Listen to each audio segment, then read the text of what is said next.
What's up, guys? Marvin here, back in Toledo, Ohio. Just so happened to be that we were passing through and hit Jake up on the cell phone. Was like, hey, you want to do a job profile? Did you do something recently? And where are we? Right now we're at Timbers Bowling Alley. We're in Maumee, Ohio. You used to bowl here? Of course. Strikes or spares or what? Well, not much of those, but I was in, first time I came here, I was in bowling club, 3rd grade. And coming here, oh yeah, bowling club? That was a thing to do back in 3rd grade. So come here after school, and then obviously a lot of friends parties and stuff like that. It's kind of a staple here in Maumee, Ohio. And so we got to come back here 10 years later and pave the lot and do some concrete. Well, let's do a walk around. You can kind of give us the job profile of everything and how it went down. What was the pavement like beforehand? What did you have to do to get it to this point? Okay, gotcha. So I'm gonna start, we'll start up at front. First things first was always concrete. So right up here, new concrete approach we put in, and then also 6-inch curb all the way down this fence line. And then we did this island right here. And then there's a little bit of new curb over there. Pavement wasn't that bad. We've been sealing here for probably, I'd say, the last 10 years. Yep. Crack fill sealing. It was actually really good condition. Yep. He's doing a whole remodel on the inside and the want it outside. all done. So what we did is we took what we had here and we did a 2-inch overlay. Oh, okay. Yeah, certain scenarios you can do that. Yeah, certain for ones sure. you can't. This one was actually a perfect candidate for a 2-inch overlay. Saved the customers some money. So you guys brought it in tack? Of course. Tacked everything down. Yep. And then did you have potholes you had to patch or anything like that? So I'll show you back there when we get back there. And stuff? Yeah, so what I'll do is I'll show you when we get back there. Cool. So how many tons did you have to bring in then with the 2-inch overlay? So this was called for 700 tons. Oh, shoot, at 2 inches.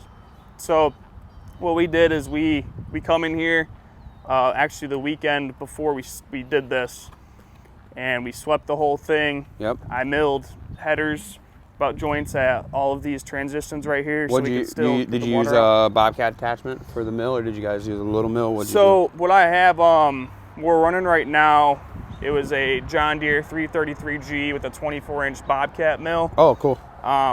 We just ordered a new combo. It's a Cat 299 D3 with the XPX hydraulics, and I ordered it as a 49-inch mill with that. So that's what we're going to be running soon. Sweet. But really looking forward to that. I'm guessing you're going to make some content with that once you get that bad boy. Oh, yeah. Cool. Yeah, I took a few pictures already. Yeah. So right here, I milled some joints right here. We probably milled like a 10 by 10 area out. Okay. Because if you have flush blacktop with the concrete, you can't go over it, else you'll have a lip. Yeah. So you mill out butt joints so we can get the water to the basin over here. Same thing around all this concrete, dumpster pads. We milled a 200-foot long joint along this property line right here so you don't have a bump into the neighbors. Smooth transitions. I milled around all of these catch basins right here that were too big for a riser. Yep. That's what I was just going to ask you. You didn't have to riser these up at all. So these ones right here, they're too big. Okay. I called James. He doesn't make them this thick. If you see this kind of a odd size basin, the lid's 2.5 inches thick. Yeah, it is. So, but back there was a regular size basin. I used a FJ Turner. This one's been here a bit, man. Oh yeah. Dude, it's been here a while. So you ended up calling FJ Turner. Yep. Getting a riser for back here.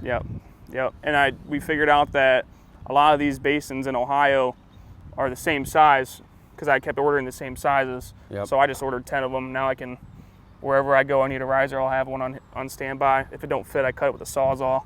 Did you guys have contractors haul in, or did you use all your trucks for this? All my own trucks. We don't broker very often. Okay. And then the paver, you're at Weiler, right? Yeah, it's a Weiler 385B. How you been liking it? That's the best paver we've ever owned, in my opinion. Cool. I ran paver on this job. I operated. We had asphalt here at 6 a.m. Yep. We are gone. Cleaned the paver out by 4. You were running multiple rollers, or did you just have one here? What'd you have for rollers on this? I had a 5 or 6 ton bow mag, and then I had a 2.5 ton bow mag. Cool. So on these overlays, we like to hit it fast with the 5 ton, and then we finish with the 2 ton. Cool. Yep.